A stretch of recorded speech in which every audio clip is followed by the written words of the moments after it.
Sent from Disneyland, history in our hand. So much to say about yesterday and the decades we have spanned. Postcards from the park, this journey will embark. See what has changed and what remains on Sent from Disneyland. Sent from Disneyland. Welcome to the Sent from Disneyland podcast. Here age relives fond memories of the past. If it's your first time joining us, welcome. On this podcast, we'll take a journey into the past and explore Disneyland, Disneyland history, and more, with mementos, snapshots, souvenirs, and postcards sent from Disneyland, from 1955 to the present. Let's start by thanking my patrons from Patreon.com. You can join in at any level to support the show and receive snail mail from my trips to Disneyland and from my desk, plus some sneak peeks and bonus content.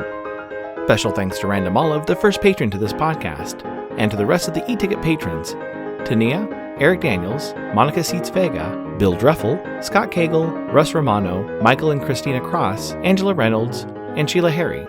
C-ticket patrons Serious Inquiries Only, Debbie Weinstein, Jennifer Schneep, Grace Coate, Patty Wolin, and Ben and Noel Bruning. B-ticket patron Joshua Bell, and to the A-ticket patrons Elise Sharp, Zealot Infinity, Alexis Robles, Angel DeBlock, Daps Magic, and the Beyond the Railroad podcast. I am your host, your post-host Clocky, and today we have 2 postcards sent from Disneyland.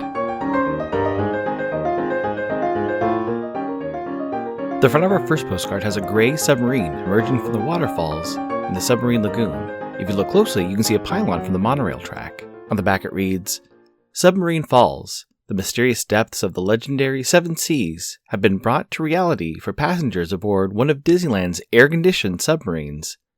Guests enjoy looking through portholes to view an underwater panorama of sunken treasures, mermaids, a sea serpent, and beautiful flora and fauna of the underseas world." It's postmarked January 1st, 1961, with an Artesia cancel and a 3-cent purple Liberty postage stamp, Scott number 1035. I assume they visited the park on Saturday, December 31st, 1960, when park hours were from 9 a.m. to 7 p.m. The weather was a high of 61 and a low of 38. Park attendance that day was 23,678. It's addressed to Edwin Johnson of Sherrard, Illinois. It reads, "Hi, got here on Saturday. Everything fine. Mary." Before we get into some Disney history, I wanted to note that this postcard only has the first and last name and Sherrard, Illinois on the address side. At the time, the village of Sherrard had a population under 600, and as of the last census, the population is at 692. I'm heading back to Chicago for work and pulled out my copy of Walt's Pilgrimage to see if there's anything I missed from the last time reviewing Chicago during my last trip back on episode 205, Sent to Chicago. Back in July of 2023, during my trip, I did stop by Walt's birthplace, which was just a house in the neighborhood. There isn't much to see as the house is not open to the public. There is a little free library at the end of the yard, and a section of the street has the honorary name of Disney Family Avenue. I didn't rent a car for that trip, so I had to take a train, very on brand for a Disney adventure, and rented a bike to get to the neighborhood. I took the Metro train up from Union Station to a station kind of close to the house. During my stay in Chicago, I was able to walk into the current location of the post office where Walt worked delivering letters and collecting mail at the local hotels. The Kolzinski Federal Building, which opened in 1975, is on the site that was the Chicago Federal Building.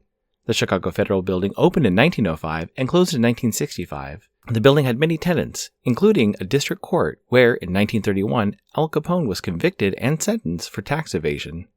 I will likely revisit the post office, but Walt Disney's birthplace only offers tours on the last Saturday of the month, so I'll wait to visit again on my next trip to Chicago.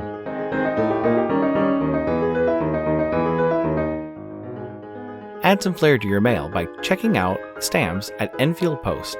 You can explore different stamp options on our Etsy site, grab some great deals by following the EP Sunday Sales on Instagram, or create something special and have her design a stamp array for your invitation or celebration. You can head over to EnfieldPost.com and explore all the different vintage postage stamps you can use on your next card or letter.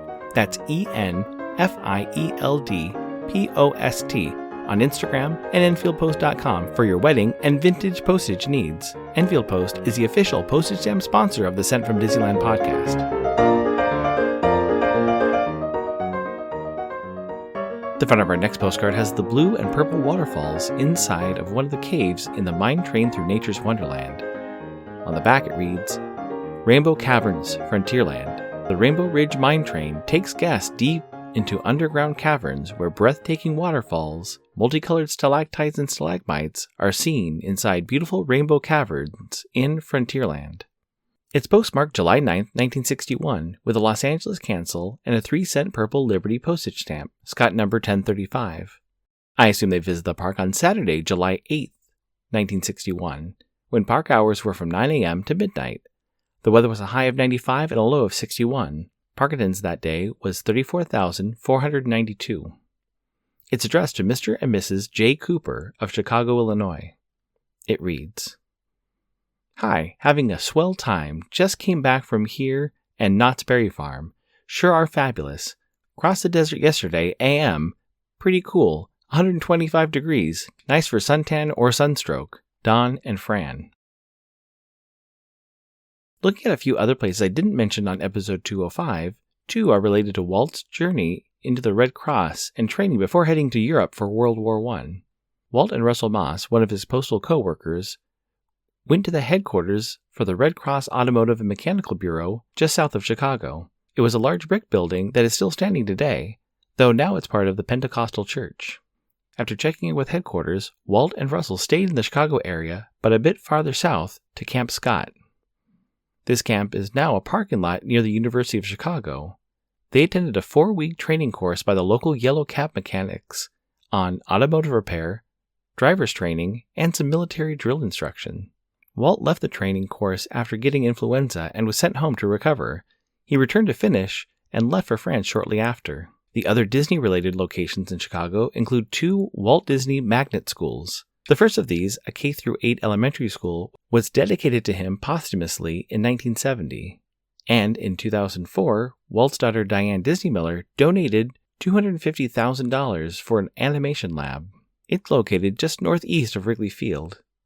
The second Disney magnet school opened in 2007 with a K-6 elementary school and expanded in 2013 with 7th and 9th graders to a full 7 through 12 high school. They are just 4 miles east of the original Walt Disney Magnet School. The other Chicago school referenced in Walt's pilgrimage is William P. Nixon Elementary. This is where Walt's older brothers Roy, Herbert, and Raymond attended. From what I can find, William P. Nixon is no relation to former President Richard Nixon.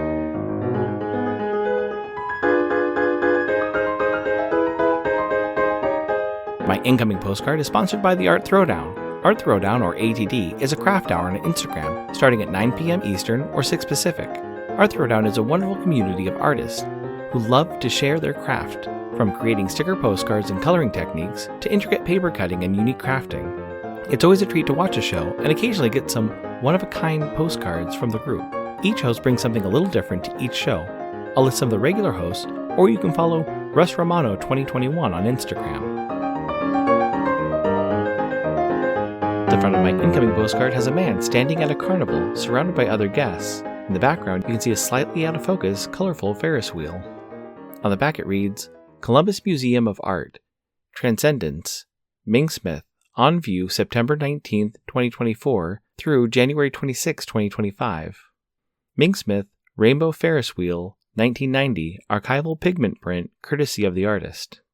It's postmarked July 5th, 2025, with a Cleveland, Ohio cancel and a Powwow's Women's Fancy Shawl 2025 Forever postage stamp, Scott number 5980.